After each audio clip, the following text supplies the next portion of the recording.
नमस्कार। स्वागत है आपका सूनो और सीखो में। आज सुनिए मुंशी प्रेमचंद की लिखी कहानी बोध। पंडित चंद्रधर ने अपर प्राइमरी में मुदर्रिसी तो कर ली थी, किंतु सदा पछताया करते थे कि कहां से इस जंजाल में आ फंसे। यदि किसी अन्य विभाग में नौकर होते तो अब तक हाथ में 4 पैसे होते, आराम से जीवन व्यतीत होता। यहां तो महीने भर प्रतीक्षा करने के पीछे कहीं 15 रुपए देखने को मिलते हैं, वह भी इधर आए उधर गायब। न खाने का सुख, पहनने का आराम, हमसे तो मजूर ही भले। पंडित जी के पड़ोस में 2 महाशय और रहते थे।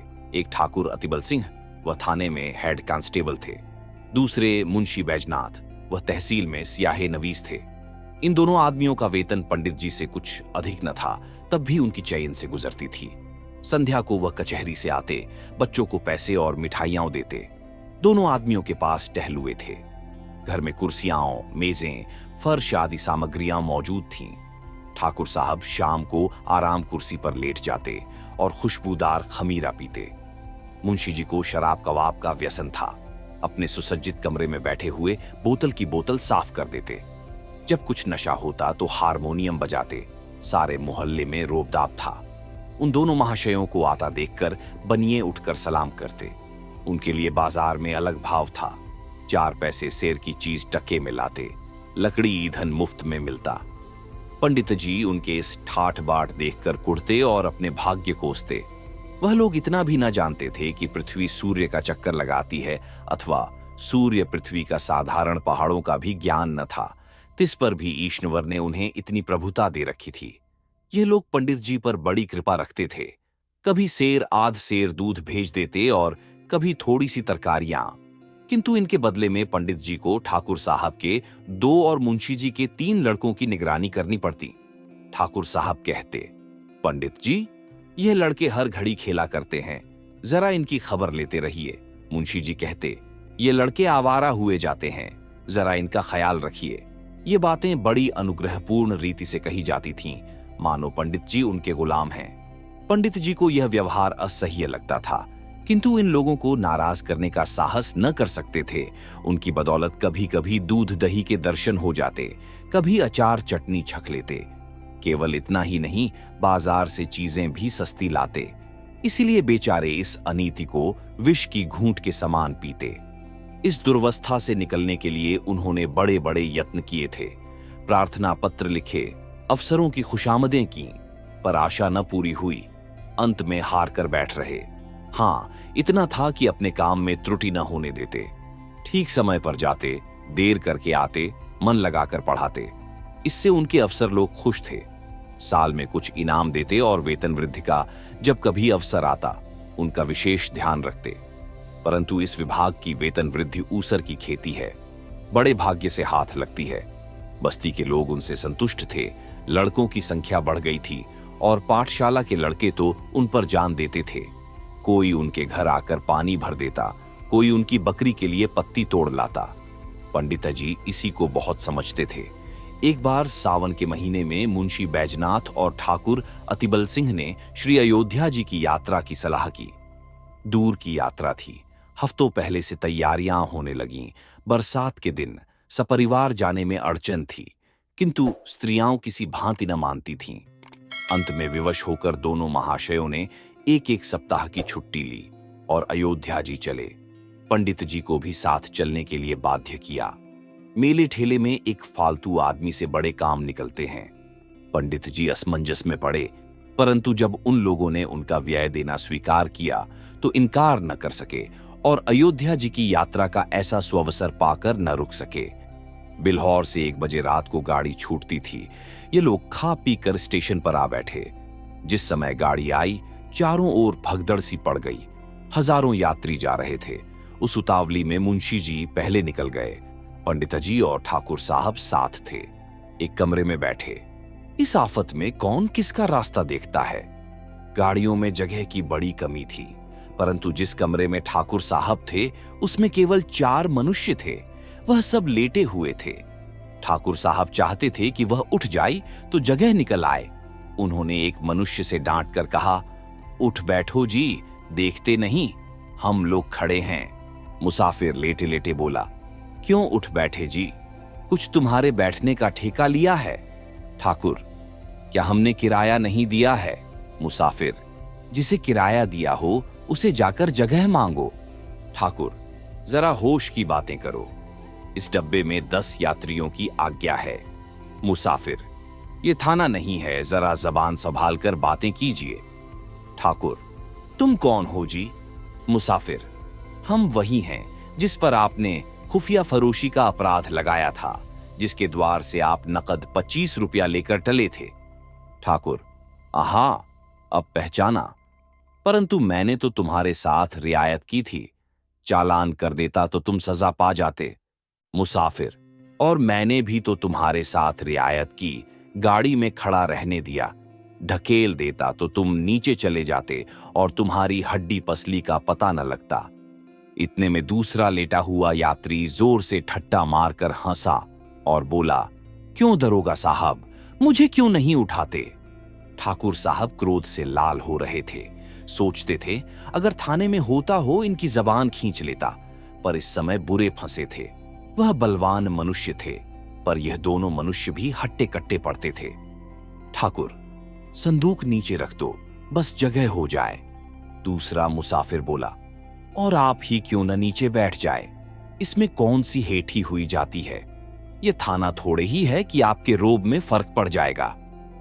ठाकुर साहब ने उसकी ओर भी ध्यान से देखकर पूछा, क्या तुम्हें भी मुझसे कोई बैर है? जी हां, मैं तो आपके खून का प्यासा हूं। मैंने तुम्हारा क्या बिगाड़ा है? तुम्हारी तो सूरत भी नहीं देखी। दूसरा मुसाफिर, आपने मेरी सूरत न देखी होगी, पर आपकी मैंने देखी है। इसी कल के मेले में आपने मुझे कई डंडे लगाए। मैं चुपचाप तमाशा देखता था, पर आपने आकर मेरा कचूमर निकाल लिया। मैं चुपचाप रह गया, पर घाव दिल पर लगा हुआ है, आज उसकी दवा मिलेगी। ये कहकर उसने और भी पांव फैला दिए और क्रोधपूर्ण नेत्रों से देखने लगा। पंडित जी अब तक चुपचाप खड़े थे, डरते थे कि कहीं मारपीट न हो जाए। अवसर पाकर ठाकुर साहब को समझाया। ज्यों ही तीसरा स्टेशन आया, ठाकुर साहब ने बाल बच्चों को वहां से निकालकर दूसरे कमरे में बैठाया। इन दोनों दुष्टों ने उनका असबाब उठा उठाकर जमीन पर फेंक दिया। जब ठाकुर साहब गाड़ी से उतरने लगे तो उन्होंने उनको ऐसा धक्का दिया कि बेचारे प्लेटफॉर्म पर गिर पड़े। गार्ड से कहने दौड़े थे कि इंजन ने सीटी दी। जाकर गाड़ी में बैठ गए। उधर मुंशी बैजनाथ की और भी बुरी दशा थी। सारी रात जागते गुजरी। जरा पैर फैलाने की जगह न थी। आज उन्होंने जेब में बोतल भरकर रख ली थी। प्रत्येक स्टेशन पर कोयला पानी ले लेते थे। फल यह हुआ कि पाचन क्रिया में विघ्न पड़ गया। एक बार उल्टी हुई और पेट में मरोड़ होने लगी। बेचारे बड़े मुश्किल में पड़े। चाहते थे कि किसी भांति लेट जाए, पर वहां पैर हिलाने को भी जगह न थी। लखनऊ तक तो उन्होंने किसी प्रकार जब्त किया। आगे चलकर विवश हो गए। एक स्टेशन पर उतर पड़े। खड़े न हो सकते थे, प्लेटफॉर्म पर लेट गए। पत्नी भी घबराई, बच्चों को लेकर उतर पड़ी। असबाब उतारा, पर जल्दी में ट्रंक उतारना भूल गई। गाड़ी चल दी। दरोगा जी ने अपने मित्र को इस दशा में देखा तो वह भी उतर पड़े। समझ गए कि हजरत आज ज्यादा चढ़ा गए। देखा तो मुंशी जी की दशा बिगड़ गई थी। ज्वर, पेट में दर्द, नसों में तनाव, कै और दस्त। बड़ा खटका हुआ। स्टेशन मास्टर ने यह दशा देखी तो समझा हैजा हो गया है। हुक्म दिया कि रोगी को अभी बाहर ले जाओ। विवश होकर मुंशी जी को लोग एक पेड़ के नीचे उठा लाए। उनकी पत्नी रोने लगी। हकीम डॉक्टर की तलाश हुई। पता लगा कि डिस्ट्रिक्ट बोर्ड की तरफ से वहां एक छोटा सा अस्पताल है। लोगों की जान में जान आई। किसी से यह भी मालूम हुआ कि डॉक्टर साहब बिल्हौर के रहने वाले हैं। ढांढस बंधा। दरोगा जी अस्पताल दौड़े। डॉक्टर साहब से सारा समाचार कह सुनाया और कहा, आप चलकर जरा उन्हें देख तो लीजिए। डॉक्टर का नाम था चोखेलाल। कंपाउंडर थे। लोग आदर से डॉक्टर कहा करते थे। सब वृत्तांत सुनकर रुखाई से बोले, सवेरे के समय मुझे बाहर जाने की आज्ञा नहीं है। दरोगा, तो क्या मुंशी जी को यहीं लाएं? चोखेलाल, हां, आपका जी चाहे लाइए। दरोगा जी ने दौड़ धूप कर एक डोली का प्रबंध किया। मुंशी जी को लाद कर अस्पताल लाए। ज्यों ही बरामदे में पैर रखा, चोखेलाल ने डांट कर कहा, हैजे विसूचिका को रोगी को ऊपर लाने की आज्ञा नहीं है। बैजनाथ अचेत तो थे नहीं, आवाज सुनी, पहचाना, धीरे से बोले, अरे यह तो बिल्हौर के ही हैं। भला सा नाम है, तहसील में आया जाया करते हैं। क्यों महाशय, मुझे पहचानते हैं? चोखेलाल, जी हां, खूब पहचानता हूं। बैजनाथ, पहचान कर भी इतनी निठुरता, मेरी जान निकल रही है। जरा देखिए मुझे क्या हो गया। चोखेलाल, हां ये सब कर दूंगा, और मेरा काम ही क्या है? फीस?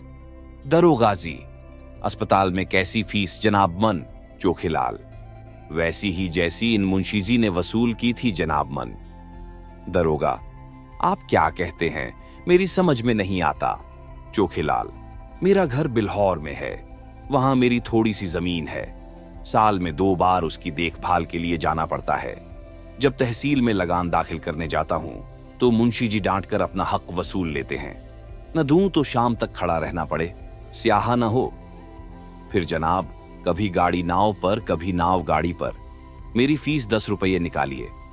देखूं, दवा दूं, नहीं तो अपनी राह लीजिए। दारोगा, 10 रुपये? चोखेलाल जी, हां, और यहां ठहरना चाहें तो 10 रुपये रोज। दरोगा जी विवश हो गए। बैजनाथ की स्त्री से 10 रुपये मांगे, तब उसे अपने बक्स की याद आई, छाती पीट ली। दरोगा जी के पास भी अधिक रुपए नहीं थे, किसी तरह 10 रुपये निकालकर चोखेलाल को दिए। उन्होंने दवा दी। दिन भर कुछ फायदा न हुआ। रात को दशा संभली। दूसरे दिन फिर दवा की आवश्यकता हुई। मुंशी आइन का एक गहना जो 20 रुपया से कम का न था, बाजार में बेचा गया। तब काम चला। चोखेलाल को दिल में खूब गालियां दी। श्री अयोध्या जी में पहुंचकर स्थान की खोज हुई। पंडों के घर जगह न थी। घर घर में आदमी भरे हुए थे। सारी बस्ती छान मारी, पर कहीं ठिकाना न मिला। अंत में यह निश्चय हुआ कि किसी पेड़ के नीचे डेरा जमाना चाहिए, किंतु जिस पेड़ के नीचे जाते थे वहीं यात्री पड़े मिलते। सिवाय खुले मैदान में रेत पर पड़े रहने के और कोई उपाय न था। एक स्वच्छ स्थान देखकर बिस्तरे बिछाए और लेटे। इतने में बादल घिर आए। बूंदें घिरने लगीं, बिजली चमकने लगी। गरज से कान के पर्दे फटे जाते थे। लड़के रोते थे, स्त्रियों के कलेजे कांप रहे थे। अब यहां ठहरना दुस्सह था, पर जाए कहां? अकस्मात एक मनुष्य नदी की तरफ से लालटेन लिए आता दिखाई दिया। वह निकट पहुंचा तो पंडित जी ने उसे देखा। आकृति कुछ पहचानी हुई मालूम हुई, किंतु यह विचार न आया कि कहां देखा है। पास जाकर बोले, क्यों भाई साहब, यहां यात्रियों के रहने की जगह न मिलेगी? वह मनुष्य रुक गया। पंडित जी की ओर ध्यान से देखकर बोला, आप पंडित चंद्रधर तो नहीं हैं? पंडित प्रसन्न होकर बोले, जी हां, आप मुझे कैसे जानते हैं? उस मनुष्य ने सादर पंडित जी के चरण छुए और बोला, मैं आपका पुराना शिष्य हूं। मेरा नाम कृपाशंकर है। मेरे पिता कुछ दिनों बिल्हौर में डाक मुंशी रहे थे। उन्हीं दिनों मैं आपकी सेवा में पड़ता था। पंडित जी की स्मृति जागी। बोले, ओहो, तुम ही हो कृपाशंकर। तब तो तुम दुबले पतले लड़के थे, कोई 8-9 साल हुए होंगे। कृपाशंकर, जी हां, 9वां साल है। मैंने वहां से आकर एंट्रेंस पास किया। अब यहां म्यूनिसिपैलिटी में नौकर हूं। कहिए, आप तो अच्छी तरह रहे। सौभाग्य था कि आपके दर्शन हो गए। पंडित जी, मुझे भी तुमसे मिलकर बड़ा आनंद हुआ। तुम्हारे पिता अब कहां हैं? कृपाशंकर, उनका तो देहांत हो गया। माताजी है। आप यहां कब आए? पंडित जी, आज ही आया हूं। पंडों के घर जगह न मिली। विवश हो यही रात काटने की ठहरी।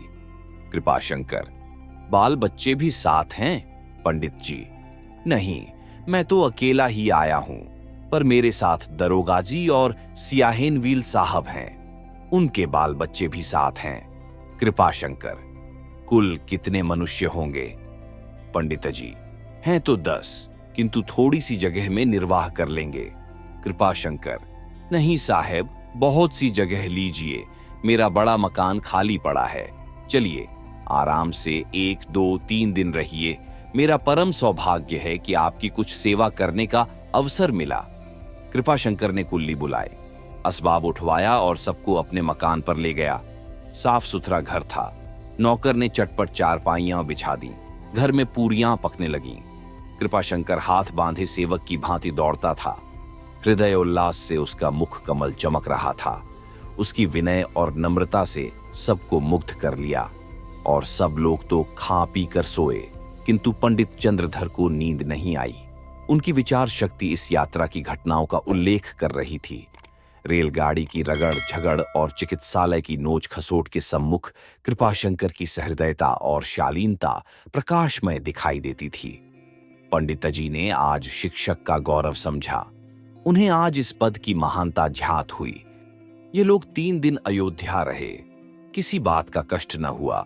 कृपाशंकर ने उनके साथ धाम का दर्शन कराया। तीसरे दिन जब लोग चलने लगे तो वह स्टेशन तक पहुंचाने आया। जब गाड़ी ने सीटी दी तो उसने सजल नेत्रों से पंडित जी के चरण छुए और बोला, कभी कभी इस सेवक को याद करते रहिएगा। पंडित जी घर पहुंचे तो उनके स्वभाव में बड़ा परिवर्तन हो गया था। उन्होंने फिर किसी दूसरे विभाग में जाने की चेष्टा नहीं की। आप सुन रहे थे मुंशी प्रेमचंद की लिखी कहानी बोध।